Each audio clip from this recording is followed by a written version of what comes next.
ಇದು ನಿಜ. ಈ ಲೋಕದಲ್ಲಿ ನಾವು ಬದುಕಬೇಕಾದ್ರೆ ನಮ್ಮನ್ನ ಕ್ಯಾಸ್ಟ್ ಯಾವ್ದು ಅಂತ ಕೇಳ್ತಾರೆ. ಆದ್ರೆ ದೇವರಿಗಾಗಿ ನಾವು ಬದುಕುವಾಗ ದೇವರು ತನ್ನ ರಾಜ್ಯದಲ್ಲಿ ನಮ್ಮನ್ನ ಕೇಳೋದ್ರಿಂದ ಕ್ಯಾರೆಕ್ಟರ್ ಯಾವುದು ಅಂತ. ಕ್ಯಾಸ್ಟ್ರು ಲೆಕ್ಕಕ್ಕೆ ಬರೋದಿಲ್ಲ, ಧರ್ಮ ಜಾತಿಗಳು ಲೆಕ್ಕಕ್ಕೆ ಬರುವುದಿಲ್ಲ.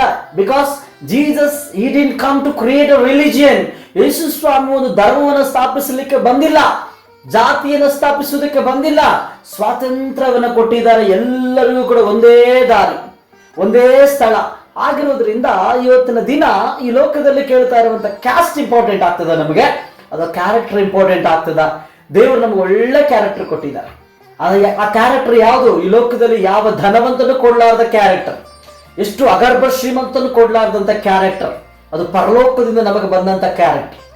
ಈ ಲೋಕದಲ್ಲಿ ಅನೇಕರು ಕ್ಯಾಸ್ಟ್ ಹಿಡ್ಕೊಂಡು ಒದ್ದಾಡ್ತಿರ್ತಾರೆ. ಆ ಜನ, ಈ ಜನ, ಆ ಜಾತಿ, ಈ ಜಾತಿ, ಆ ಕುಲ, ಈ ಕುಲ, ಇವೆಲ್ಲ ವಿಚಾರಗಳು. ಆದರೆ ನಾವುಗಳು ದೇವರ ಮಕ್ಕಳು, ದೇವರ ರಕ್ತದಿಂದ ತೊಳೆಯಲ್ಪಟ್ಟಂತವರು, ರಾಜವಂಶಸ್ಥರು, ಯಾಜಕ ವರ್ಗದವರು, ದೇವರ ಸ್ವಕೀಯ ಪ್ರಜೆಗಳು. ಅಂದ್ರೆ ವಿಶೇಷವಾದಂತಹ ಸ್ಥಾನವನ್ನು ನಮಗೆ ಇಟ್ಟಿದೆ. ಅನೇಕರ ಜೀವಿತಗಳು ಲೋಕದಲ್ಲಿ ತಳ್ಳಲ್ಪಟ್ಟಂತ ಜೀವಿತಗಳು, ಕಡೆಗಣಿಸಲ್ಪಟ್ಟಂತ ಜೀವಿತಗಳು, ದಿಕ್ಕು ದೆಸೆ ಇರಲಾರದೆ ದೂರ ಇಟ್ಟಲ್ಪಟ್ಟಂತ ಜೀವಿತಗಳು. ಆದ್ರೆ ದೇವರು ಅಂತ ಜೀವಿತಗಳನ್ನ ನಮ್ಮ ಆರಿಸಿಕೊಂಡು ಶ್ರೇಷ್ಠವಾದಂತ ಜೀವಿತವಾಗಿ ಮಾರ್ಪಡಿಸಿದ್ದಾನೆ.